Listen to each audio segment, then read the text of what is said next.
May 22nd, 2011 is a day that no one from Joplin and the surrounding area will ever forget. An EF5 tornado ripped apart much of Joplin and left devastating memories that are still very real today. Two examples of that can be found this school year at Webb City High School. The first one is sophomore Brady German, who was at his aunt's apartment near the old St. John's Hospital. At the time, Brody was a 7-year-old second grade student who was directly hit by the tornado, bringing winds more than 200 miles per hour. And I remember all of the walls and the building itself began lifting up. And then right after that, I was out from injury. I think it was a piece of metal that hit me, but it could have been a piece of wood or anything. I got a pretty big gash through the back of the neck and a piece of my head jumped. Brody woke up 3 days later in the hospital and soon after that returned to his home in Webb City. Today he has no sustained injuries and knows he's lucky to be alive. I take the day as I won and I'm still here. So yeah, I beat it. Can't do anything about it. The second story from here at Webb City High School from the Joplin tornado is multimedia teacher Mr. Vonderhaar, who was the TV production teacher at Joplin High School for 9 years, helping start the school's TV station, Jet 14.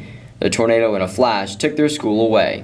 At the time, I didn't have TV, I didn't have internet because of the storm. Everything was down. So I was getting text messages about the school being damaged. So I drove as close as I could down to the school, and then there was so much traffic and people out, for obvious reasons.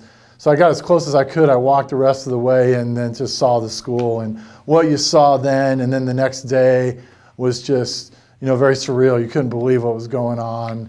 And we just knew at that time that, man, this school, this town, we have a lot of work in front of us. We go to class. My teacher shows up. She goes, "Hey, Will." And I was like, "Hey." One of Mr. Vonderhaar's students was Will Norton, who was driving home from his own graduation with his dad when he was thrown out of his vehicle and died just a few months away from attending film school in California. Will had just got accepted to Chapman University's film school, and he was going to major in film production. I remember when he applied and the whole process, and then when he got accepted, he came into my class and showed me the letter. He had been in my class for 2 years. Him and I had a really good relationship. He had a great future. He was really looking forward to what was ahead. We all were. And just to have that taken away from him is very upsetting, very sad, and I miss him very much. These are just two of the many stories from that unforgettable day in 2011. Reporting for Webb City High School News, I'm Quesenberry.